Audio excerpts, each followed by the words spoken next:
The Sultan has 300 concubines. You're one of them. Only one will become his wife. This is your life in the harem. The rest will grow old in perfumed rooms, watching the years dissolve like incense smoke. They will never leave. They will never be chosen. They will, most of them, die inside these walls. This is not a fairy tale. There is no rescue. There is no escape hidden in the story's third act. This is the Ottoman Imperial Harem, the most powerful cage ever built.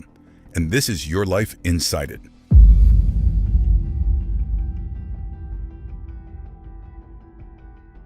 You did not choose this. You were perhaps 12 or 13 when the men came, old enough to understand that something irreversible was happening, young enough to believe it might somehow be undone. The village you came from, in the Caucasus, along the Black Sea, in Georgia, or the lands north of it, faded behind you like a dream. Some of you were taken as tribute, part of the empire's habit of collecting people as it collected taxes.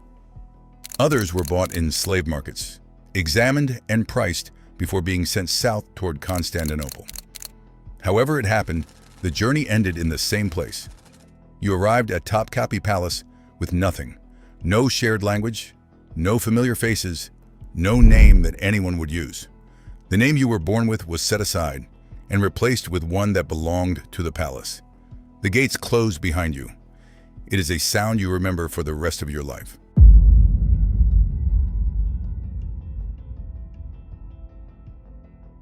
For the first years, you are not yet a concubine. You are a student, and the training is relentless. You learn Ottoman Turkish, the formal language of the court, filled with rules that reflect the hierarchy around you. Without it, you are useless. With it, you become at least visible in the world that owns you. You learn music, the oud, the kanun, perhaps the ney. Your hands are corrected again and again until every movement is precise. Skill makes you more valuable, and value is the only protection you have. You learn to dance and to move with controlled grace, how to enter a room, how to lower your eyes, how to serve without appearing clumsy or submissive. Every gesture is practiced for effect. You learn embroidery and the strict etiquette of the harem, who outranks you, where you may walk, and which doors remain closed to you. Above all, you learn to watch and to remain silent. Every careless word may be heard and remembered. The older women who train you are not cruel. They are practical. They know what happens to girls who fail. You are being shaped into something. The question is whether it will be enough.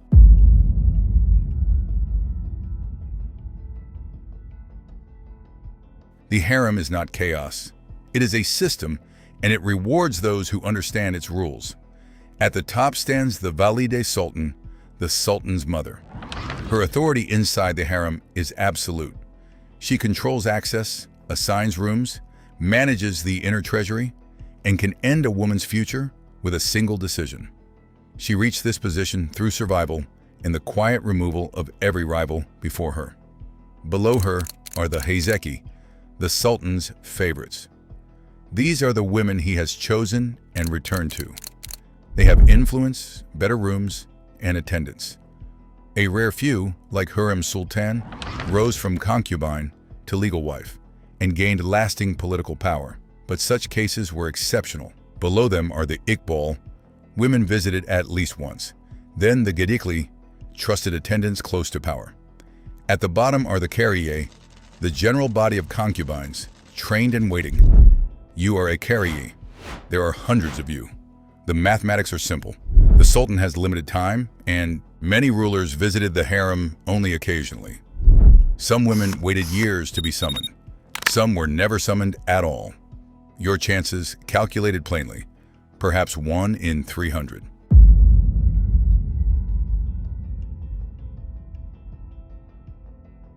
The rooms are beautiful, and that matters because the beauty is part of the trap. The walls are covered in Islamic tiles, deep cobalt blue, white, and the distinctive Ottoman red no one has ever fully recreated. The ceilings are painted with careful geometric patterns. Marble fountains run day and night in the courtyards. The sound of water always present, always inescapable. You wear silk when it matters. The Kari lives simply most days, but when there is a chance of being seen, the transformation is striking. Embroidered caftans, jeweled headpieces, fabrics that shimmer in the light. You are fed well.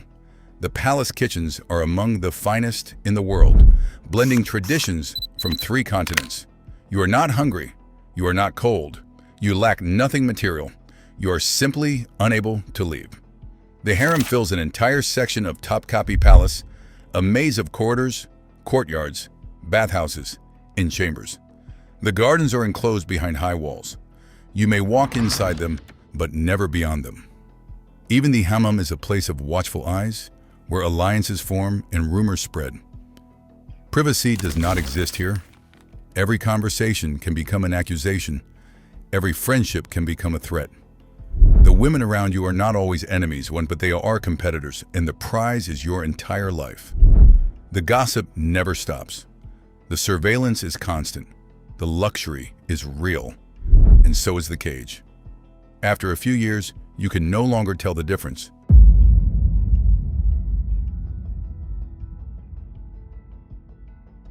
The Sultan does not visit often. The word concubine suggests a closeness that most women never experienced. The imperial harem was not a place of constant intimacy. For most, it was a place of long and carefully structured waiting. When the Sultan summoned a woman, the process was formal. Messages passed through the chief black eunuch, and senior women recommended candidates. A night with the Sultan was not a personal invitation, but a procedure arranged by others. Many women waited years without being called. They grew older in their rooms, practicing music no one heard and making things no one used. The anticipation of the early years slowly hardened into something quieter. Not quite acceptance, not quite hope. The nights were long. The walls never changed. You lay awake listening to the fountains, knowing that somewhere nearby another woman was doing the same, and that neither of you would speak of it in the morning.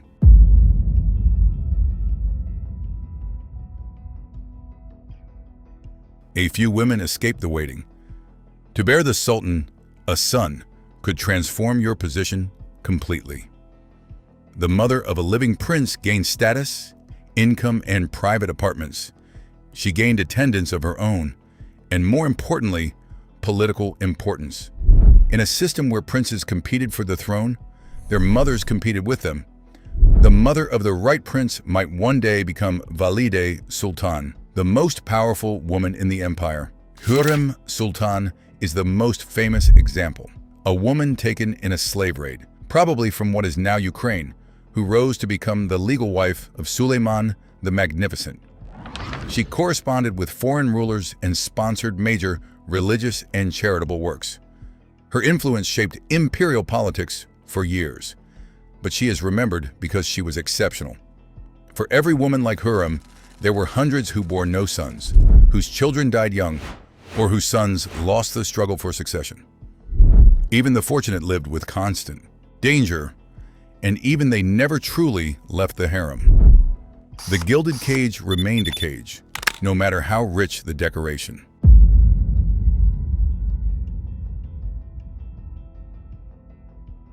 Most of you were never chosen. You grew older, and the qualities the palace valued, youth and novelty, faded with time. There was nothing you could do to stop it. Girls who arrived at 12 or 14 could find themselves in their 30s, having never left the harem, never speaking freely to a man who was not a eunuch, never choosing anything important about their own lives. Some became attendants to the favorites. It gave structure to the endless waiting, but it was a quiet humiliation. You dressed the hair of women who had been chosen. You carried the clothing of mothers whose sons survived. You lived close enough to see the life you had once imagined, but never close enough to touch it. There was a way out, at least in theory. Older concubines might be freed or married off to officials with a small endowment. It did happen. But by then, 20 or 30 years might already be gone. The world outside had moved on, and whatever family you once had might no longer have a place for you. Many never left at all. They aged inside the harem and became part of its permanent population, Women whose names were never recorded, whose lives were never written down. Invisible in life, invisible in history. Their faces are gone. Their voices are gone. They left almost nothing behind.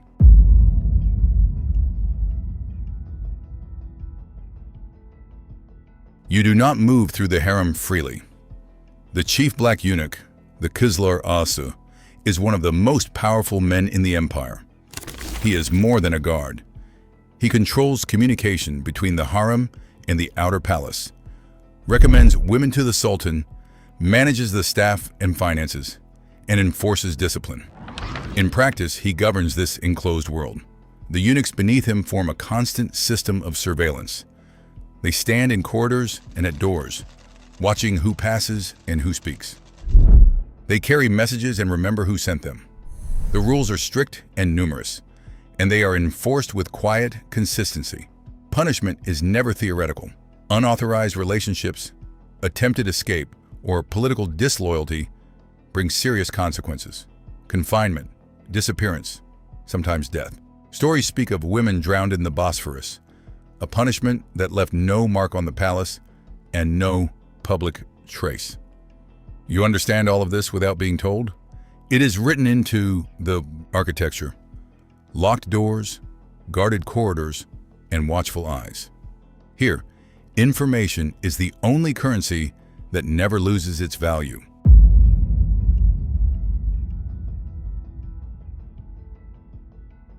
You have thought about escape. Everyone who is confined thinks about it. You trace the routes in your mind, measure the corridors, watch the gates, and study the routines of the eunuchs. After enough time, the conclusion becomes clear. Escape is not possible. The walls of the harem are solid stone, thick, guarded, and always watched. The gates open only at specific times and under strict supervision. Beyond the palace lies Constantinople, a vast and unfamiliar city where you would have no allies, no money, and no identity beyond the one the palace gave you. A foreign woman alone would be noticed and she would be returned, and the consequences of being returned would be severe. Some women tried. Most of their names were never recorded. Those who failed became quiet warnings, their stories told in the calm language of inevitability. This is what happens if you try. This is the weight of the walls. Eventually, you stop measuring the distances.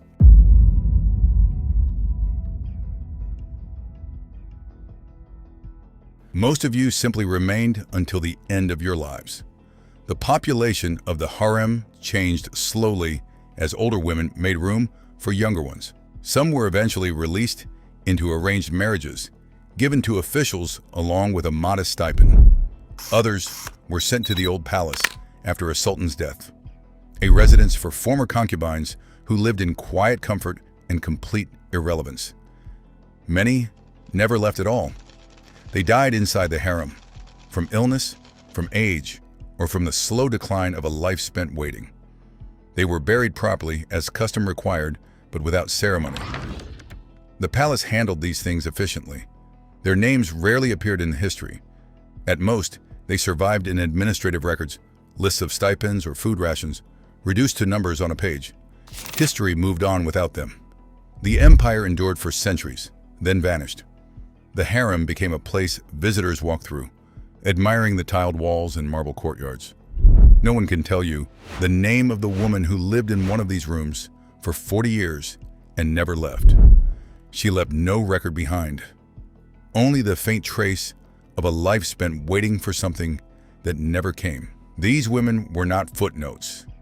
They were people, taken young, reshaped by an institution designed for someone else's convenience, and then forgotten by the history that preserved the names of the men who owned them.